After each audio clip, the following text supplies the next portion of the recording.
ажлын хэсгээс асуухад энэ Англи, Австралийн чиглэлийн хууль тогтоомжуудыг хэр судалсан бэ? Жишээлбэл зарим орнуудад бол ердөөсөө энэ байр урьдчилан захиалах энэ асуудлыг бол заавал агентаар дамждаг. Иргэн хүн үйлдвэрлэгч буюу одоо барилгын компанитай шууд харьцдаг.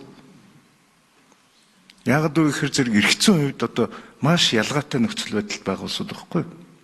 Барилгын компани этгээдүүд бол өөрсдөө одоо хуулийн одоо мэдлэгтэй чадвартай улсуудыг хөслөд авах бүрэн боломжтой.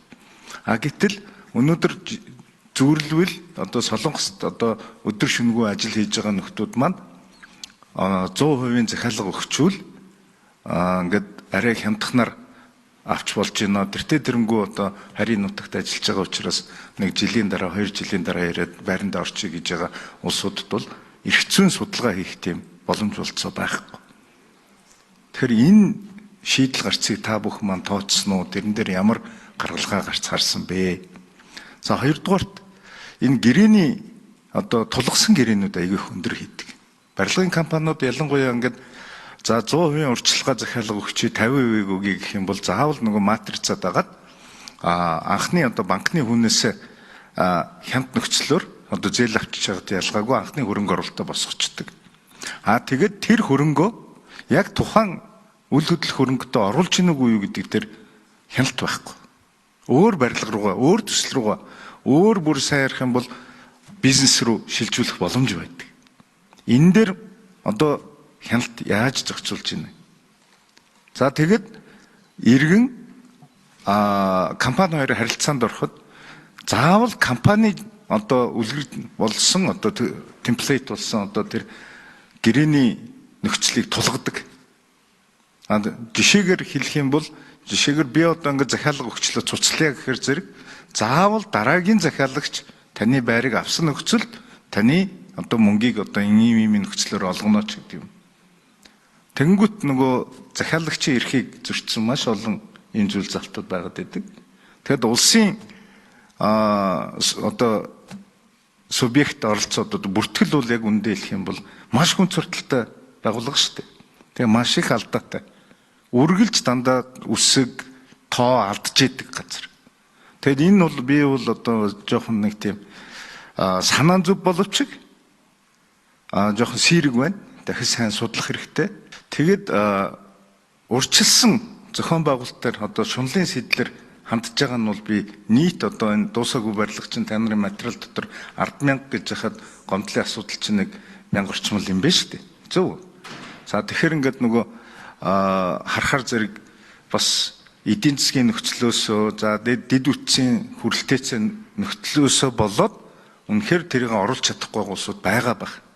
Тэгэхдээ энийг ингээд та бүхэн маань ялгаж салгасан уу? Хэр сайн одоо судалгаа хийсэн юм бэ? Хэдий би бол эндээс харахад бол барилгын чиглэлийн хүмүүсийн санал ер нь баг тусгагдаагүй юм шиг. За хариулт тодруулна. Агентээр дамжуулах энэ асуудлыг өргөдлийн байнгын орон дээр ярьсан. Би бас номжмиг дарахтай уулзаад уг асуудлыг тавьсан хамгийн одоо уг нь сайн хөлбөр байна. За дээрээс нь манай барилгын компаниуд дээр энэ даатгалын систем орж ирдэггүй учраас яг төрийн байгууллагууд ашиглалтанд орох ажлыг хариуцж авдагаас эхлээл асуудлууд үүсэж байгаа. Үнэхээр цаашдаа явъыг бол өмнө даатгалын системээр оруулж ирээд даатгалын компани зохиогч, зургийн зохиогч нь өөрөө хяналтаа тавьдаг. Энэ механизм ороод ирвэл ийм чанартай чанаргүй хүн өөрийнхөө зургаар тийм чанаргүй барилга оруулахыг хинч хүсэхгүй байхгүй. Дээрээс нь даатгал ороод ирвэл зүгээр юмыг даатгаас ухахгүй шүү дээ. Яг үн чанар тэр зүйл дээр нь энэ хээ зэрэглэлийн барилга уу? Би нэмэх барилга уу? Би барилга уу гэдэг жишээ нь Японы стандартаар ингэ шийднэ. Тэгээ энийг одоогоор манайх хүлээж авах боломж энэ төр нь жоохон хомс байна. За би номой дарагтаа ингэ санал зовлоход би бас боломжлууд хийсэн номой дарагч бас өөрөө тэгж ботсон. Энийг битээр ярих юм бол баг нөгөө юу илээ? Нэг хідэн үйл хөдлөлтийн агентуудыг дэмцэн эрэхт орох юм билээ. Тэгэхээр бас хууль санаа ашиглагчийн хувьд та бас энэ асуудлыг ултай суурьтай зүудэ тэр хэсгийг нь оруулж иж болох бах. Би бол одоо зүгээр байгаа хэмжээндээ ямар ч хэсэн гэрээ контракт байгуулахаас өмнө нягтлж үзэх тэр боломжийг нь ямар ч ихний хэлбэрээр олгоё. Цаашдаа ерөн зүгээр хүн барилгын барьж байгаа компанитайгаа биш ажил үүргээ зөв хуваарлаад яг энийг зөвхөн үйл хөдлөх хөрөнгийн одоо зуучлагч буюу риэлторуудаар дамжуулж захиалга авах ёстой гэдэг бид стандартын тогтоо хууль гаргаад өгвөл болно. Тэгээ энэ дээр бас нэг юм дутагдсан даатгал орж ирэх ёстой. Хоёрдугаар үйлдвэрлэх хөрөнгийн үнэлгээг зах зээлийн зарчмаар тогтоодог арга зүй сурчаад бид нар энэ явах юм бэл.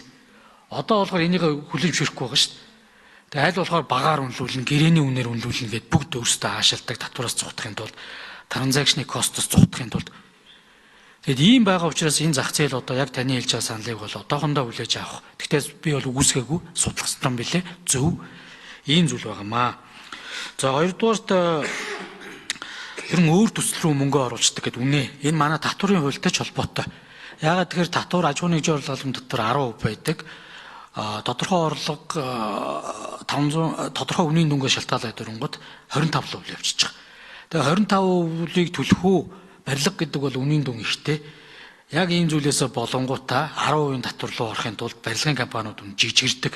Яг бодит байдлаараа өнөөдөр барилгын зах зээл дээр монопол явж байгаа компаниуд ч гэсэн 70-80 компани задаргаатайгаар энэ бизнесийг хийж татвараас зайлсхийд юм билээ. Өндөр татвар төлөхгүй тул шүү. Би зугтаж гин гэж хэлэх гээд байгаа юм биш. Ийм байгаамаа. Тэгэхээр бид эдийн татварын бодлогоороо авчиад энэ бизнесүүдийг хич жижигэрдэг, жижигэрснээсээ болоод хэрэглэгч цаана хохирдог ийм зүйлүүд байгаа. Зүйлүүд бол байгаа. Тэгээд энийг бол одоо бас хоёр талтай байгаа. Үнэхээр барилгын компаниудын буруу зүйлд оруулаа ч юм уу эсвэл ийм зүйл явал энэ өөр хэрэг.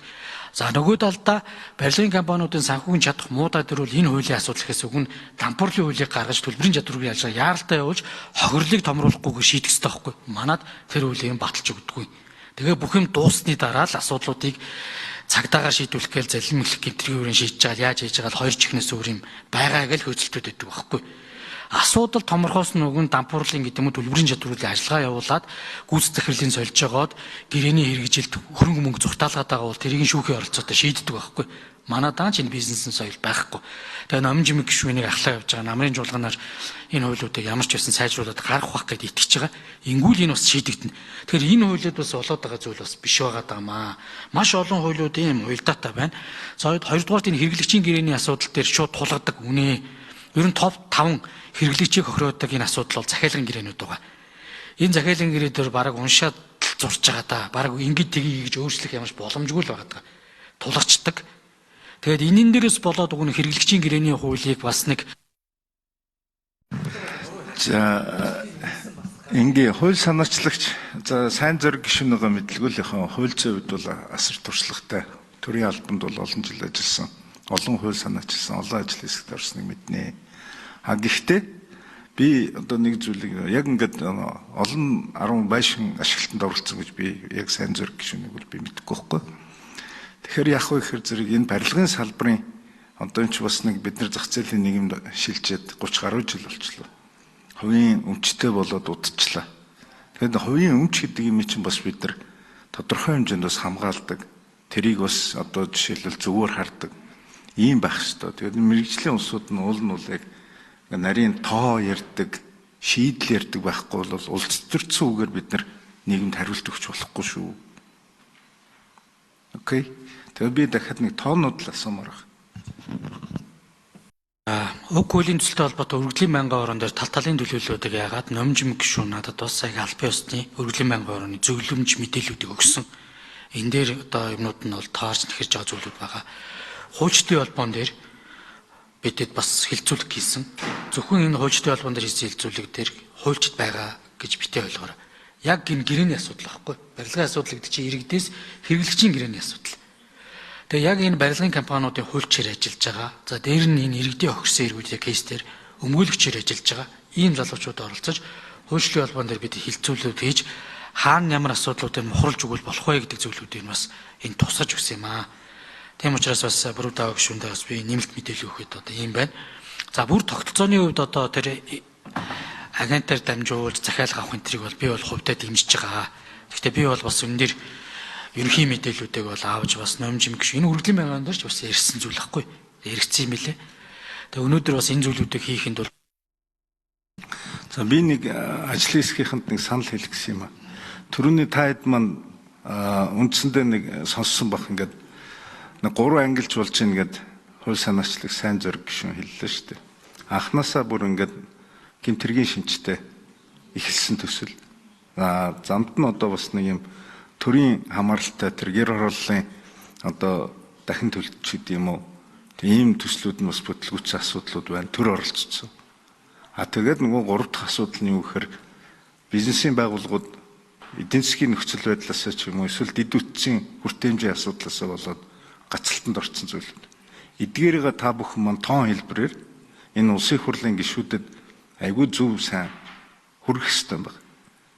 Тэгээд тэр нөлөөллийн судалгааг хийх ёстой. Тэрний юу гэхээр зэрэг захиалагч этгээд бол хууль зүйн мэдлэггүй, эдийн засгийн мэдлэггүй санхүүгийн. Гэтэл нөгөө борлуулагч тал бол тэр бүх зүйлээр одоо хангагдах боломжтой. Тэгэхээр энэ уялдаа холбоо зүйлүүдэд маш сайн тодорхой гаргаж ирээд тэгэд төрийн оролцоог минимумд хүргэх хэрэгтэй. Тэгэхгүй бүртгэж гин гээд за тэгээд одоо жилд одоо хэдэн мянган иргэн захиалга өгдгийн, болдгийн, цуцалдгийн тэгээ хувь хүний нууцын асуудал яригдана. Тэгэхээр манай улсын бүртгэлийн газар бол одоо хүмүүсийн төрсний гэрчлэгийг хүртэл нэр усын зөв бичиж чадхаа болцсон шүү дээ. Дандаа алдаад. Тэгээд юмнууд нь зөрөө явчихдаг. Тэгээд энэ бүх юм чинь тэгээ айгүй. Тэгээд тийм учраас энэ бүртгэлийн байгууллагт эрх үүрэг ногдуулж байгаа бол ялангуяа хариуцлагын асуудлыг айгүй сайн тодорхойлж өгөөрэй. Тэгэхгүй тэгэл өөрсдөө хүндрүүлдэг. Тэгэл ер нь л та бүхэн мэдж байгаа шүү дээ. Улсын комисс ажилд авна гэдэг чи одоо нэг хормын ширээ засаж байгаа шиг л энэ барилгын компаниуд юм болдог шүү дээ. Тэ? Тэгэл нөгөө комисс нь ирж ийн гэл бөөн найр наадав. Тэгээ одоо нэмэгдээд бүртгэл гэдэг нэг юм тусдаа бас нэг үе шат нэмэгдэх нь байна. Зөв. Тэгэхээр ийм зүйлүүдийг урьдчилан сэргийлэх хэрэгтэй шүү. Та бүхэн маань ард түмэндээ хууль баталж байгаа бол нэг зүйлийг нөгөө талд нь харуулах хэрэгтэй. Бид ямар нэгэн чирэгдэл үүсэхгүй гэдгээ нотлох хэрэгтэй. Тэгжээж хүмүүсийн дэмжлэг ав. Тэгэхгүй дахиад нэг үе шат нэмэгдэх тоолонд л эхний ээлжинд бол за дахиад нэг төвөгтэй асуудал үүслэе л гэж хардна. Тэгэхээр зэрэг хууль санаачлагч нарт юу хийх ёстой вэ гэхээр зэрэг бид улам л одоо эргэн талдаа сайн сайхан зүйлийг хийх гэж байна. Гэхдээ төрийн хүн суртал энэ дээр бол 0 нөлөөлттэй байна гэдгийг л харуулах хэрэгтэй.